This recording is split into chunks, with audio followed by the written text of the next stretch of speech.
वक्त मौजूद है हम आजमगढ़ जिले में कंधरापुर थाना क्षेत्र में एक जमीनी विवाद को लेकर मारपीट हुई थी। जानकारी के लिए आपको बता दें कि बीते कुछ दिनों पहले एक मारपीट का मामला सामने आया था, जिसमें इलाज के दौरान एक व्यक्ति की मौत हो गई थी। और हम यहाँ पे इस घटना स्थल पे आए हुए हैं।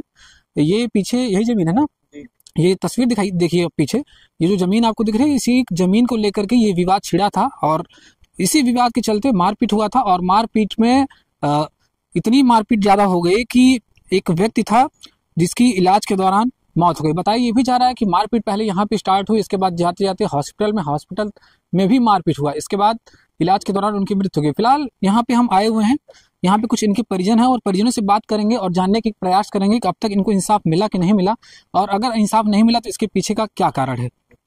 अपना परिचय दीजिए सबसे पहले। मेरा नाम पल्लवी राय है और जिनकी मृत्यु हुई है मैं उनकी लड़की हूँ। अच्छा, ये घटना कब हुई थी? ये घटना 24 तारीख को हुई थी, लगभग 2 बजे, 24 नवंबर। जी। तो ये जमीन को लेकर हुई थी? जी, ये जमीन को ही लेकर हुई थी। ये 345 नंबर की इसकी खतौनी गाटा संख्या 345 है और ये जो जमीन है ये हमारे दादाजी के नाम पे अंकित है। और ये जो पड़ोसी हैं ये लोग इसके लिए विवाद करते हैं कि नहीं हमारी जमीन है, इसको जबरन कब्जा करना चाहते हैं। जैसे ये तो आपके नाम पे रजिस्टर्ड है ना? जी तो जी। फिर किस आधार पे वो लोग इसको लेने का प्रयास कर रहे हैं? जबरदस्ती अपनी गुंडई के दम पर। जी। तो प्रशासन क्या कह रहा था? आप लोग इसके बारे में जब कभी अवगत कराए होंगे, उस टाइम क्या कहा था, कि आश्वासन दिया था आपको? जी, आश्वासन मिला था। और इसके बाद हमें इस तरफ से आने जाने से भी रोकते हैं। ये सरकारी चकमार्ग है और अवरोधित करते हैं कि आपको इस तरफ से नहीं आना जाना है और घर से निकलने का हमारा एकमात्र यही रास्ता है। और 24 तारीख को पिताजी इसकी जुताई करवा रहे थे और इसके बाद ये लोग ईंट पत्थर लेके आए और ईंट पत्थर फेंकने लगे ट्रैक्टर पे। सबको माता जी को चोट लगी, भाई को चोट लगी, मुझे चोट लगी।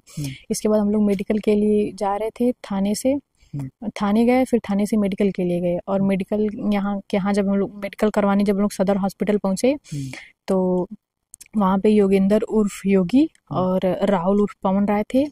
ये लोग अपने बदमाशों को बुलवाए थे पहले से पिताजी की पर जानलेवा हमला करवा दिए। इंगित किए कि देखो यही अनिरुद्ध आ रहे हैं और इसके बाद ये लोग पिताजी पर जानलेवा हमला करवा दिए। फिर वहाँ पिताजी मतलब उन लोगों ने पिताजी को अपना जो भी उनके पास रहा होगा हथियार से अपना पिताजी पर वार किया और इसके बाद पिताजी वहीं बुरी तरह घायल हो गए। और इसके बाद वहाँ पे सदर हॉस्पिटल में उनकी पट्टी हुई। फिर इसके बाद उनको तुरंत रेफर कर दिया गया हायर सेंटर के लिए और BHU ट्रामा सेंटर में वो 4-5 दिन तक रहे एडमिट।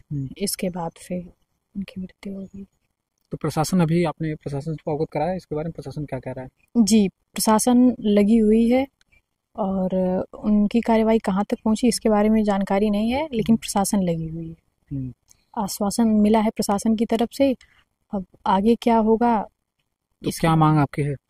मांग यही हमारी है कि ये जो जिसके लिए ये विवाद कर रहे हैं इसको सुलझाया जाए, क्योंकि अभी दबाव बना हुआ है कि अभी तो एक जान गई है और वो लोग धमकियां भी दिए हैं कि हम औरों को भी मारेंगे। तो इसका विवाद निपटाया जाए ताकि एक जान गई है, आगे से जान ना जाए। हमारी बाउंड्री उनकी अलग है, हमारी बाउंड्री अलग है। तो और ये लोग इसी तरफ से आते हैं मारपीट करने के लिए। तो अगर ये बाउंड्री को ऊंची करवा देंगे तो शायद वो नहीं आ पाए इधर से।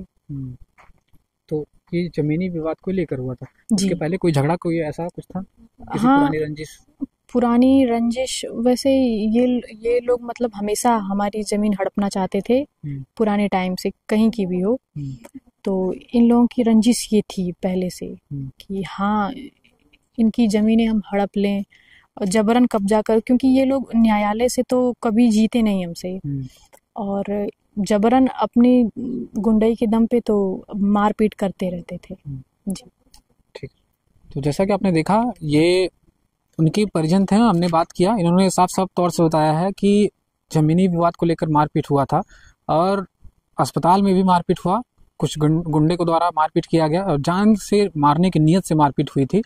और इलाज के दौरान इनको भेजा गया था, वाराणसी भेजा था ना, वाराणसी भेजा गया ट्रॉमा सेंटर के लिए, वहाँ इनका इलाज भी हुआ। इलाज के दौरान इनकी मृत्यु हो गई। ऐसे में पूरा परिवार इंसाफ के लिए लड़ रहा है और लोग मांग कर रहे हैं कि इनको जल्द से जल्द न्याय मिलना चाहिए। फिलहाल आगे की जो भी कार्रवाई होती है वो तो देखने वाली बात होगी। आजमगढ़ से TV 24 न्यूज़ से मैं विजय कुमार।